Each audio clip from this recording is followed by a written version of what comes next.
the heart of the Black Ridge Mountains, surrounded by whispering pines and eternal fog, lay an ancient cave known only in fragments of folklore, the Cave of the Lost.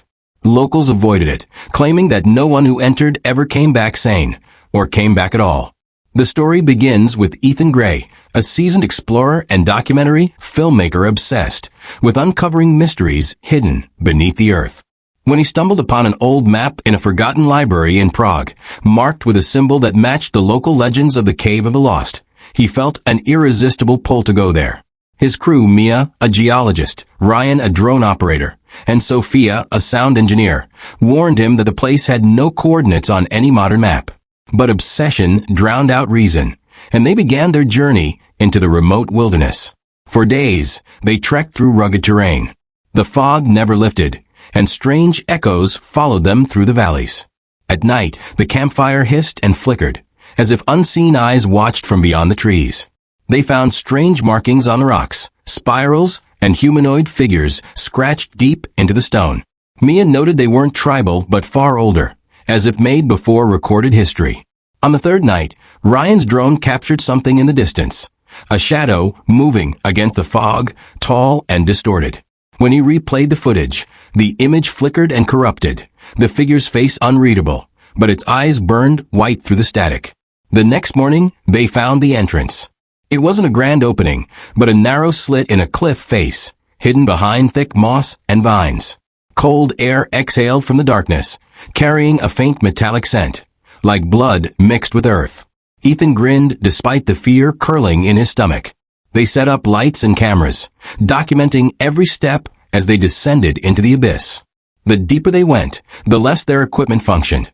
Batteries drained unnaturally fast, sound distorted, and the temperature plummeted. Walls were covered in carvings, humans kneeling before some tall, faceless being with many arms. The cave twisted unnaturally, defying logic. Sometimes they felt they were walking in circles. Other times gravity itself seemed to tilt. Hours turned into timeless confusion. The air grew heavier, almost liquid, and their words echoed back in unfamiliar voices. Then came the whispers, faint at first, like the wind through stone, but slowly forming words. "You shouldn't have come." Sophia screamed when her recorder played back her own voice whispering that phrase, except she hadn't spoken. Ryan dropped his gear, insisting he saw someone behind them, a reflection of himself, smiling. The cave began to feed on their fears. Every step forward twisted reality. When their lights finally dimmed, the cave glowed faintly with veins of bioluminescent rock, pulsing like a heartbeat. They found a vast underground chamber, a cathedral of stone. In the center stood an altar carved from black obsidian, stained with something dark and ancient. Around it were skeletal remains, hundreds of them, arranged as if in worship. A symbol on the altar matched Ethan's map. He touched it, and the ground trembled violently. The air filled with whispers, louder now, overlapping in countless tongues. The lights flickered, revealing shadowy figures clinging to the walls, crawling closer. Ethan fell to his knees as visions flooded his mind. Ancient rituals, human sacrifices, a civilization swallowed by the earth after summoning something that promised immortality, but delivered only madness.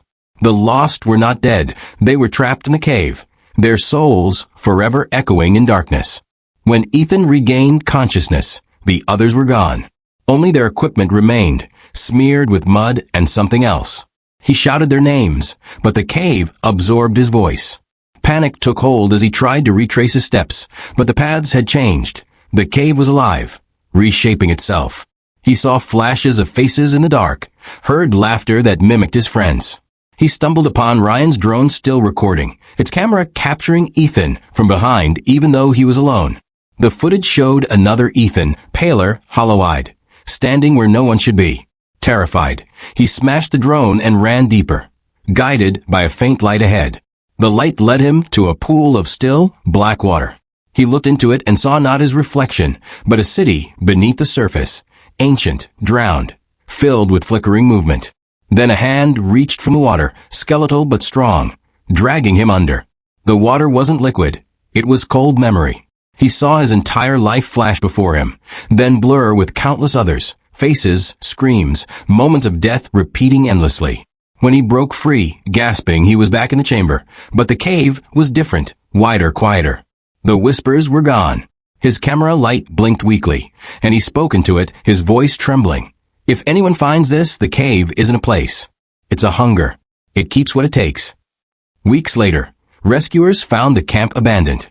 No bodies, just scattered gear and a single camera half buried in mud.